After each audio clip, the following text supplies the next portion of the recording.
It was written to exclude me from anything this family leaves behind. Elena, the business is complicated. You thought I couldn't understand you. For 2 years, I understood single word. Elena, please, things sound so much harsher out of context. We didn't... Then explain the context, Barbara.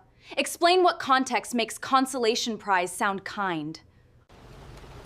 For 2 years, Elena Reyes sat at every Sunday dinner in that house and said almost nothing. She smiled when she was supposed to smile. She nodded when she was supposed to nod.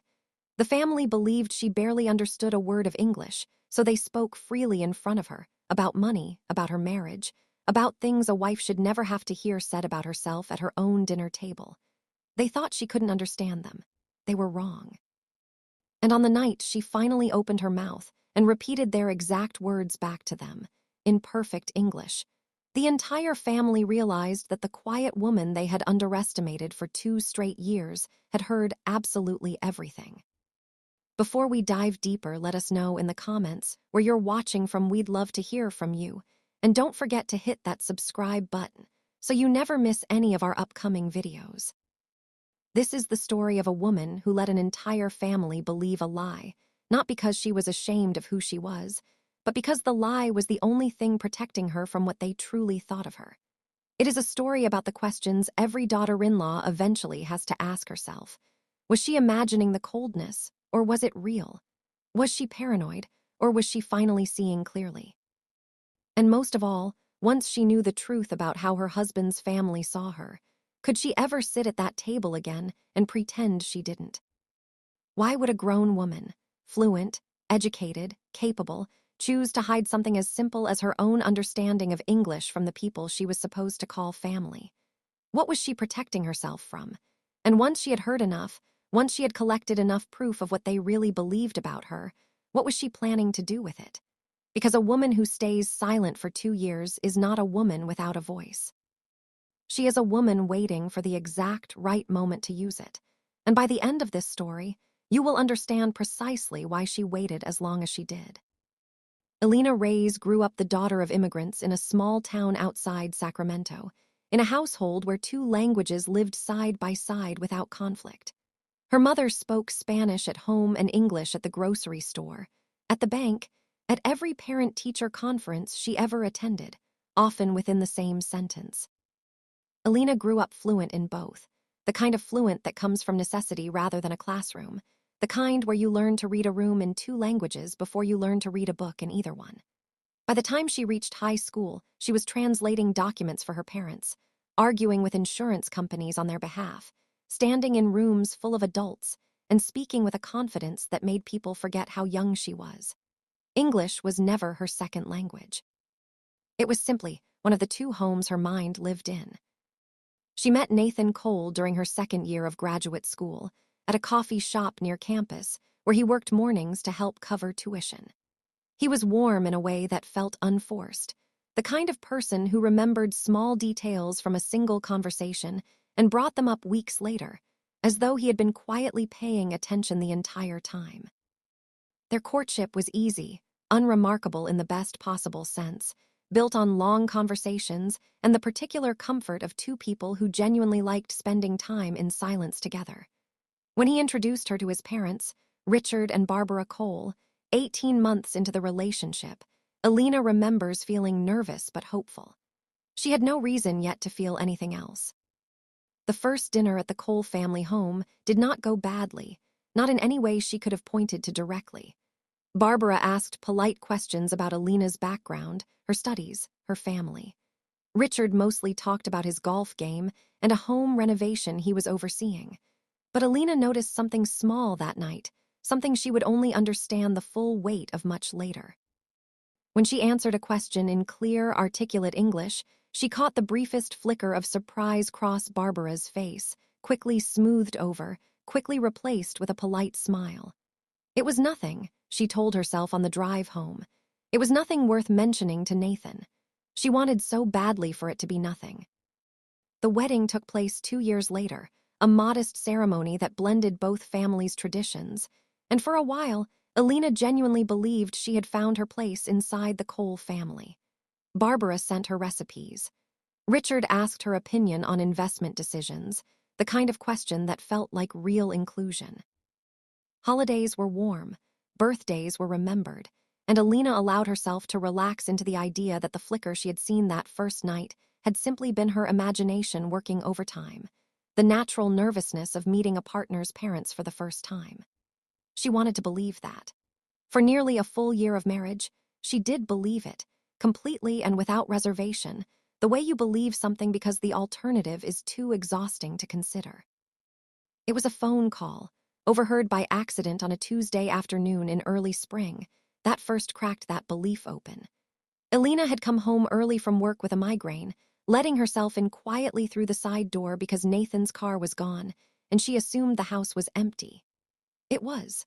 Barbara was in the kitchen, on speakerphone with someone Alina would later learn was her sister, and she was talking, mid-sentence, about Nathan's marriage. About how she'd hoped, given everything, that he might have chosen someone a little more established.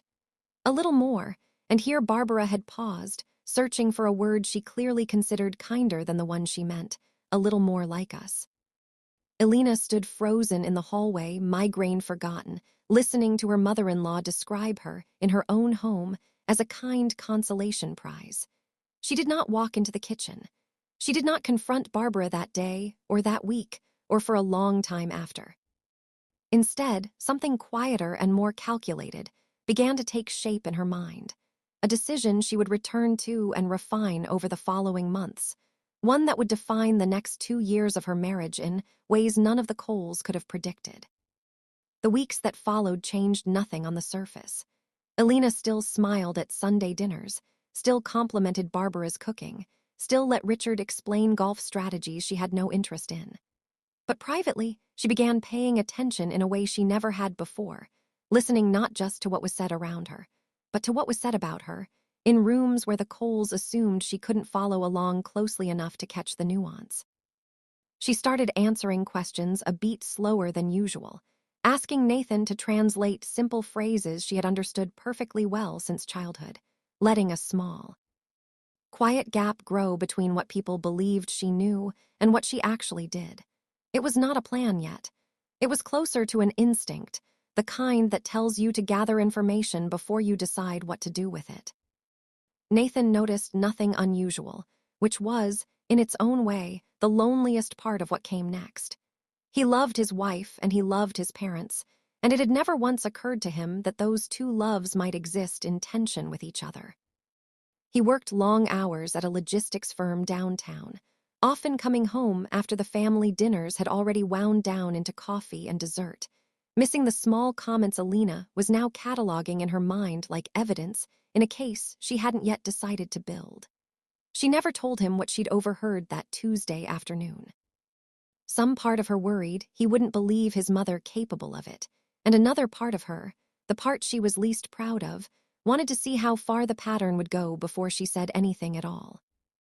It went further than she expected. At a birthday dinner for Richard that June, Alina sat near the kitchen doorway while Barbara and her sister prepared dessert, and she heard her mother-in-law describe her, this time more bluntly, as someone Nathan would eventually grow tired of, someone from a different world who didn't quite fit the life the Coles had built. Barbara's sister laughed, not unkindly exactly, and said something about how at least the grandchildren would be beautiful.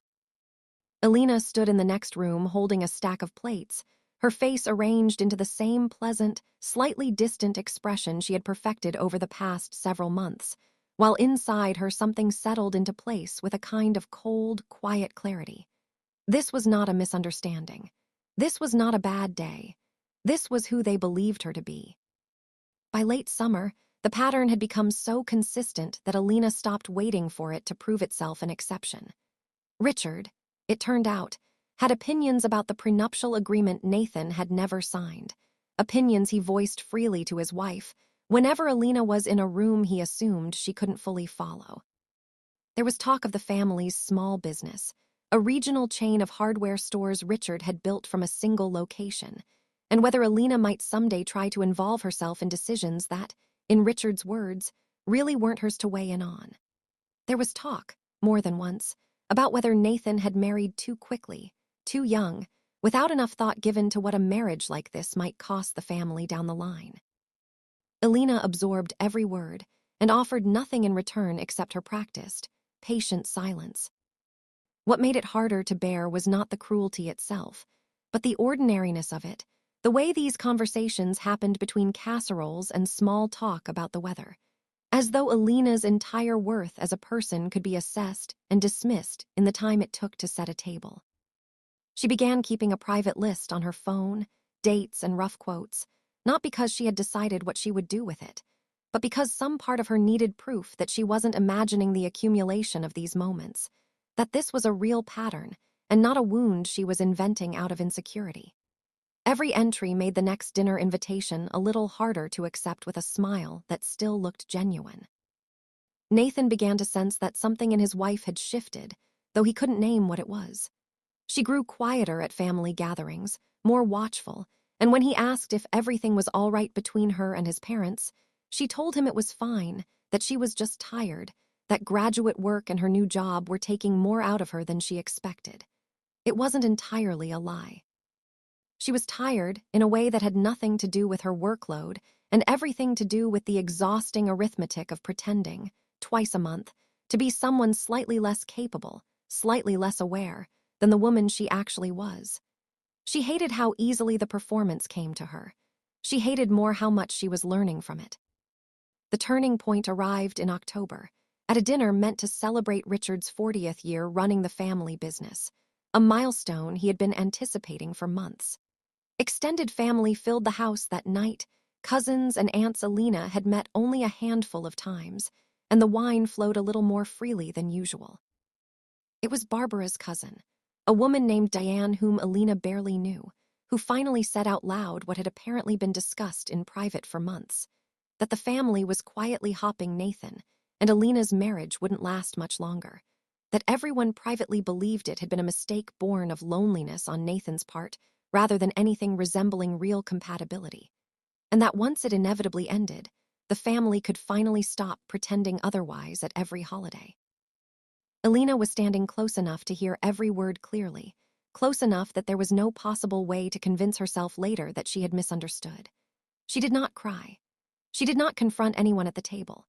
She excused herself to the bathroom, sat on the closed lid of the toilet for exactly 4 minutes by the clock on her phone, and then walked back out to the party wearing the same composed, faintly distant smile she had worn for nearly 2 years. But something inside her had finally finished shifting from hurt into resolve. She understood now, with total clarity, that the family had not simply misjudged her once or twice. They had built an entire private narrative around her marriage, one where she was temporary, disposable, a phase Nathan would eventually grow out of, and they had done it all while sitting 3 feet away from her, convinced she couldn't understand a word. That night, driving home, Alina told Nathan almost everything, though not quite all of it, not yet. She told him about the phone call she'd overheard the previous spring, about Barbara's comment concerning consolation prizes, about the slow pattern of remarks she had absorbed in near silence for months. She did not yet tell him about the list on her phone, or about the deliberate choice she had made to let his family keep believing a lie about her comprehension. Nathan was quiet for a long time behind the wheel, and when he finally spoke, his voice was low and unsteady, caught somewhere between disbelief and a dawning, uncomfortable recognition, because there was a part of him, he admitted, that had sensed something was wrong and had simply chosen not to look closely enough to find it. The weeks after that October dinner were strained in ways the marriage had never experienced before. Nathan wanted to confront his parents immediately, to demand an apology, to force the entire family into an uncomfortable reckoning at the next available dinner. Alina asked him to wait. She had her own reasons, ones she was still working out even as she gave them voice. But the truest one was this. She did not want an apology extracted under pressure, offered because Nathan had forced the issue. She wanted the family to reveal themselves fully, in their own words, without any warning that she understood exactly what they were saying. She wanted proof so complete and so undeniable that no one at that table could later claim it had all been a misunderstanding, a joke taken out of context, an exaggeration born of a daughter-in-law's insecurity. So the performance continued, but now with a different kind of purpose behind it. Alina began attending every family gathering she could, where before she had occasionally used work as an excuse to stay home. She listened more intently than ever, cataloging not just cruelty but detail, names, dates, specific plans the family had discussed regarding the business, regarding inheritance, regarding what Richard and Barbara intended to leave to Nathan, and what they had apparently decided, in private, to withhold or restructure if the marriage ended the way they expected it to. It was during this period that Alina learned something that changed the entire shape of what she had been building toward, something far more consequential than hurtful comments over dessert. At a dinner in early December, Richard and Barbara discussed, in low voices near the kitchen while Alina set the table nearby, a plan to have Nathan sign updated estate paperwork that would exclude Alina entirely from any future inheritance, structured in a way that Richard's lawyer had apparently assured him would hold up regardless of whether the marriage lasted. They planned to present it to Nathan as a routine family formality, something all the Cold children were asked to sign, when in fact, Alina would later confirm that no other sibling's spouse had ever been asked to sign anything comparable. It was not simply that the family disliked her. They were actively, deliberately working to ensure she would leave the marriage with nothing, regardless of how many years she gave to it, regardless of how the marriage itself might evolve. This was the moment Alina stopped thinking of her silence as self-protection and started thinking of it as leverage. She did not tell Nathan about the estate paperwork immediately. Instead, she waited to see whether he would bring it home himself, whether his parents would attempt to present it to him the way they had planned. 3 days later, he did come home with a manila folder, mentioning almost offhandedly that his parents wanted him to review some updated family paperwork. Nothing urgent, just something his father's lawyer had recommended for tax purposes. Alina watched him set the folder on the kitchen counter without opening it, and she understood with a kind of grim certainty that everything she had overheard was not exaggeration or misunderstanding. It was exactly, precisely true. That night, Alina finally showed Nathan the list she had kept on her phone for nearly 8 months, scrolling through it with him at the kitchen table, while the manila folder sat untouched a few feet away.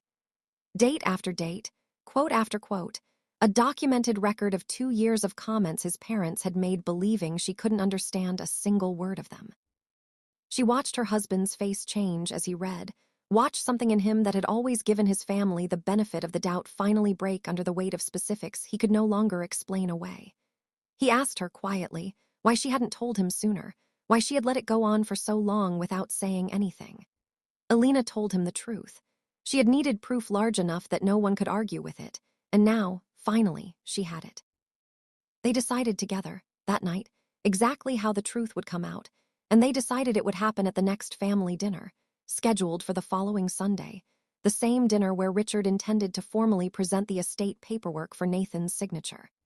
Alina did not want a private confrontation in someone's kitchen.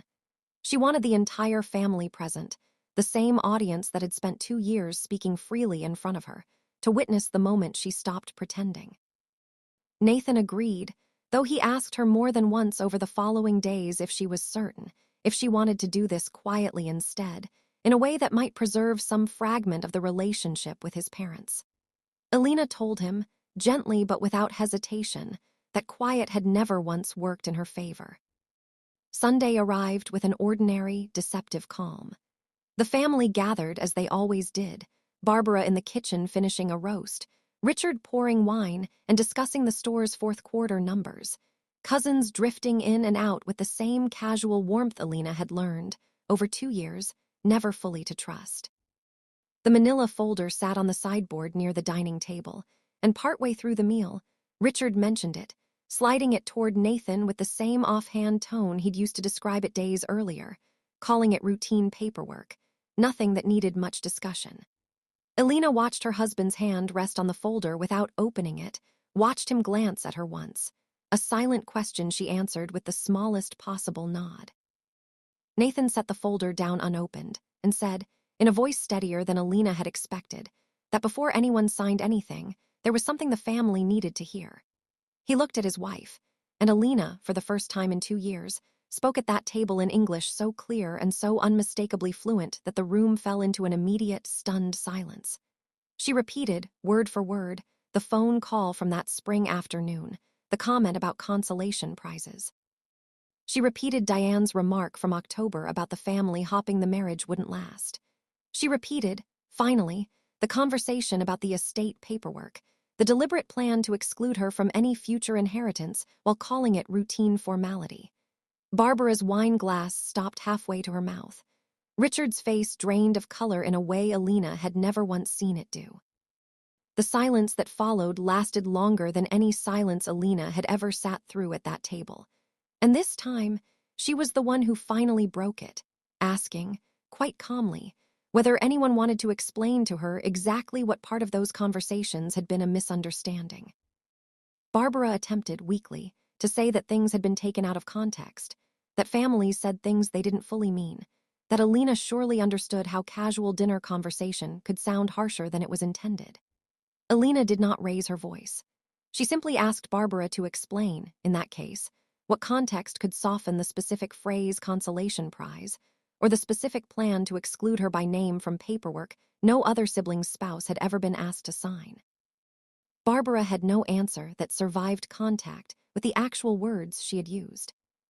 What followed over the next several weeks was not a single dramatic rupture, but a slow, painful renegotiation of what this family would look like going forward. Richard, to his limited credit, eventually admitted that the estate structuring had been his idea specifically. Driven by a distrust of Alina, he had never bothered to examine or justify to anyone, including himself. Barbara offered an apology that Alina did not fully believe, though she chose, for Nathan's sake more than her own, to accept it as a starting point rather than a resolution. Nathan, for his part, made it unmistakably clear to both parents that any future attempt to exclude Alina from family decisions, financial or otherwise, would be the end of his relationship with them entirely, a boundary his parents had clearly never expected him capable of drawing. But the story's final turn came from a place Alina hadn't anticipated, from Richard's own mother, Nathan's grandmother, a sharp, quietly observant woman named Margaret who had said almost nothing throughout the entire dinner. A week later, Margaret asked to meet Alina alone for coffee, and over the course of that conversation, she told Alina something that reshaped the whole story in Alina's mind. Margaret said she had suspected for months that Alina understood far more than she let on, and rather than being troubled by it, she had found it, in her words, the smartest thing she'd watched anyone do in this family in 30 years. Margaret admitted she had tried, quietly and without success, to push back on Richard's attitude toward Alina more than once. Conversations that had gone nowhere precisely because Richard had never believed there would be consequences for how he spoke about his daughter-in-law. That conversation gave Alina something she hadn't realized she needed. Not vindication exactly, since she had never doubted her own perception of events, but a kind of unexpected companionship inside a family that had otherwise made her feel entirely alone for 2 years. She and Margaret grew close in the months that followed, an alliance neither of them had seen coming, built on the shared, quiet recognition that being underestimated by the people around you can become, if you're patient and observant enough, its own strange kind of advantage. Alina never regretted the 2 years of silence, not because they hadn't hurt, but because that silence had ultimately given her something far more valuable than an early argument could have. It had given her the truth, spoken freely and without disguise, from people who never imagined she was capable of understanding it. Nathan and Alina's marriage did not simply survive that winter. It changed shape entirely, built now on a foundation that included his family rather than politely avoiding the subject of them. The relationship with Richard remained distant for years, careful and formal in a way it never fully recovered from, while the relationship with Barbara slowly, imperfectly rebuilt itself into something more honest, if never entirely warm. Alina stopped attending family dinners as a quiet observer and started attending them as exactly who she had always been, sharp, articulate, and unwilling to disappear into a role someone else had assigned her. What the family learned that December was a lesson many families never have to face directly. The people you underestimate are often the ones paying the closest attention, and the silence you mistake for absence is sometimes simply someone waiting for the truth to speak for itself. So here is the question worth sitting with. How many families are having the exact same conversations right now, in front of someone they've decided couldn't possibly understand, someone they've quietly written off as less capable, less aware, less worthy of the truth being told to their face. And how many of those people are simply waiting, the way Alina waited, for the moment when staying silent no longer serves them? If you were in Alina's position, would you have spoken up the very first time you heard something you weren't supposed to hear? Or would you have done exactly what she did and waited until the proof was undeniable? Let us know in the comments what you would have done, and if this story moved you, stay close, because the next one might be even harder to watch unfold.